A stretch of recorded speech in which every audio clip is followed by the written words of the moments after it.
The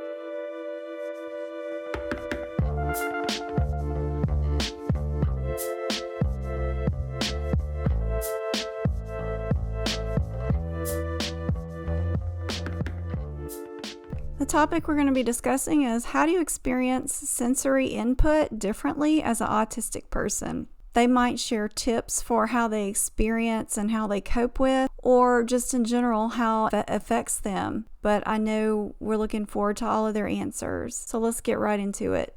Hi, I'm William, and my channel is now called Adult Autism with William. I never thought I had any sensory issues before I was diagnosed in February 2024, but since then I discovered two I want to share today. The first is headphones. Of course, I've owned headphones before I was diagnosed, but I never used them apart from listening to something on them. Then one day I put them on without listening to anything, and I was amazed. Almost immediately, I felt calmness. So I started using headphones more and more and began to take them with me wherever I went. I even use them when I'm home alone and there's not even a chance of other noise occurring to distract me. I even use them when I wrote the script. My second example is weighted blanket, or should I say weighted blankets. Less than 3 months ago, I got a 20-pound blanket and I was amazed at the experience. I currently only use it at night, and I was surprised though at the indescribable feeling I felt when I tried it on first. So I began to use it every night. Then I wondered what it might be like to add another weighted blanket on top of it. So about 3 weeks later, I bought a 15-pound blanket and I've been sleeping with both every night.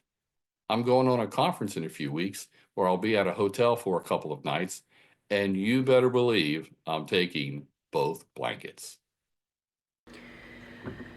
Let's see if I can actually do this in at least 2 minutes, because there is a lot to uncover here. So, first and foremost, not only am I autistic, but I am also completely blind, so experiencing sensory input for me. Let's talk about it. So, there are certain textures and certain sounds that I absolutely I love. So I would consider that just like absolute heaven. So I love the feel of certain soft fidget brushes. I love the feel of certain rocks. I like the feel of koosh balls. You know, I like the sound of musical instruments. I like the sound of nature.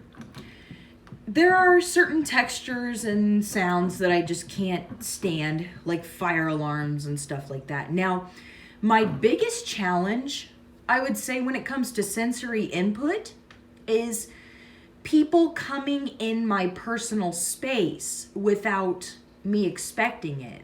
So, personal space to me means everything. So, if someone were to come up and just grab me or do anything to my personal space, that really sets off a lot of sensory overload and a lot of alarm bells.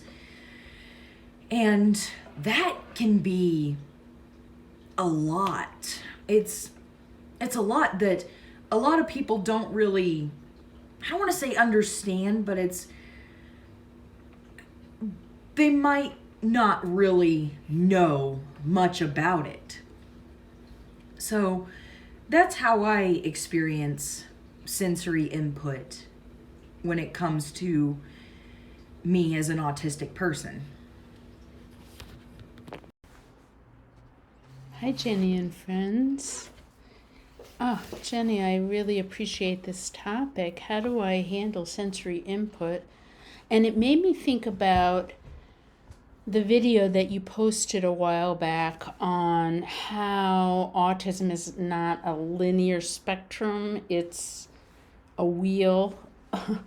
And I wanted to put this topic of my sensory uniqueness in the context of all the other aspects of my autism: social differences, executive functioning, anxiety, need for routines, emotional regulation, rigid right and wrong thinking. sparkles or interests in my own world, communication differences. And down here, you can see the sensory needs that I have. And the reason why I did it like this, friends, is that they're all related. I have sensory differences, and they relate to all the other ways I function as an autistic person. And the reason I think is that my sensory uniqueness is that I experience things extremely intensely and complexly on many levels. I have a need for predictability in my senses because my interoception and my vestibular sense of space are all off. And I have a hard time when I'm with a lot of people and there's a lot going on, kind of sensing where I begin and where I end. And the way I am trying to cope with this is to get to know myself as an autistic person, as somebody at 60 who got diagnosed and always knew I was different, but never knew I was autistic all those years and all those years of masking. So I'm trying to get to know, be, and embrace myself, and it is not easy. But people like you, Jenny, and this community help me to embrace my sensory needs, which are embedded in all my needs, all my differences, all my uniqueness as an autistic person. So that's what I wanted to share this time, and that I'm just so grateful for you, Jenny. You are such a dear, dear friend. All right. Mwah. Hi, I'm Holly, aka Sensory Overlord. I have lots of sensory issues. Sensory issues with every single one of my senses, including bright lights, irritating high-pitched sounds, strong fragrances, unexpected textures in food, and any kind of irritating, scratchy clothing. So I'm always looking for different ways to accommodate for my different sensory issues. And so far, I carry a backpack full of stuff with me pretty much everywhere I go. And I'm also really sensitive to temperature fluctuations and different weather fluctuations. So I carry fingerless gloves, a hat, hoodie, umbrella, things like that with me. And I usually don't leave the house without some noise-canceling headphones and polarized sunglasses. This is pretty much how I leave the house every single time. And I normally carry with me as well a pair of earbuds. And I have some neuralgia that the over-the-ear headphones can cause some irritation. So I just have a backup plan. And it can all be really overwhelming. All of that stuff can come together in the perfect storm to cause sensory overload. When that happens, I have to just remove myself from all sensory input and be in just as close to a sensory deprivation environment as I can, with no sounds and very little light and all of that. So it can be quite literally a pain. Hi, so I've come outside today on location to talk about sensory input and how it affects us differently as autistic people. The way we sort of process the input that comes in is different to holistic people. The neural networks, the connections are different. So we can be hypersensitive to things, which we're all sort of aware of what our triggers are. I have to cover my ears if there's a sudden noise. I'm very sensitive to smells. We are aware of those. We can also be hypersensitive. So sometimes we don't pick up on those things as well as other people seem to. But generally it tends to be hyper. So I like to come out here because this is where I feel the most regulated. This is where the sights, smells, sounds, textures of nature are, and it's where I feel most at home. And it's how I knew when I was very little that going outside by myself into this sort of environment was where I felt the most calm, the most regulated. There was no pressure. Nobody's expecting anything of me. I'm just here in the moment, just enjoying listening to things, seeing what's going on. It's just wonderful. And everything just seems to sort itself out. So, senses. We're very aware of 5 of them, aren't we? So that's sight, hearing, touch, taste, and smell. But what I wanted to touch on today was another 2 senses that many of us also struggle with, and that's our sense of proprioception and the vestibular system. So proprioception is essentially an awareness of where our body is in space without actually having to look at it. And the vestibular system is essentially based in our inner ear, and that looks after our balance. But these 2 senses can be kind of off in many of us. For me, I have a real hypersensitivity in terms of proprioception and the vestibular system. So I really struggle and have always struggled with a sense of kind of movement, really, and specifically movement that I'm not in control of. So, for instance, as a child, I could not play on swings or roundabouts or slides or any of that kind of stuff, really. And fairground rides have always been an issue for me, so I could never partake in those kinds of activities, really. I just absolutely hate roller coasters and the waltzers and all of that jazz, really. I just really feel like I missed out in many ways because I just couldn't kind of get involved in peer activities like that. And it also affects me in terms of travel. So I'm a really terrible car passenger.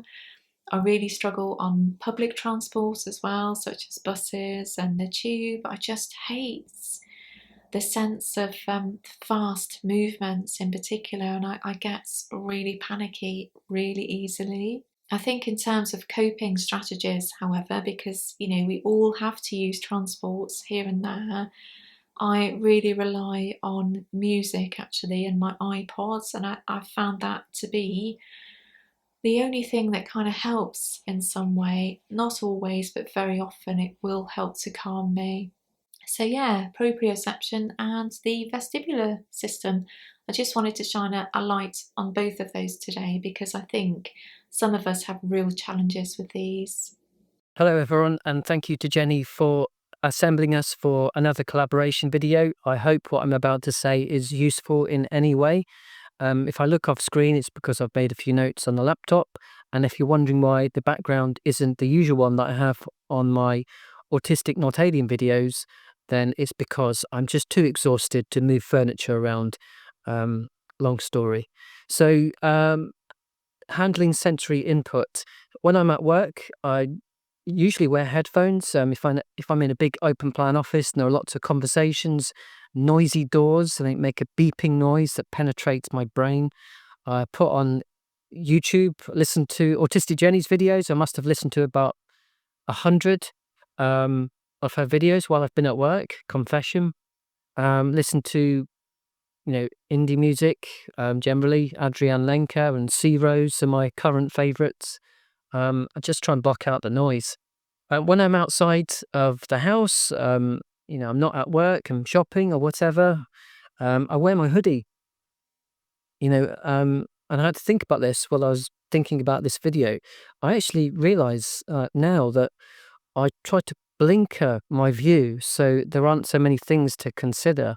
And that helps regulate my mood because I don't want to be stressed. I don't want to be contemplating more than I need to contemplate.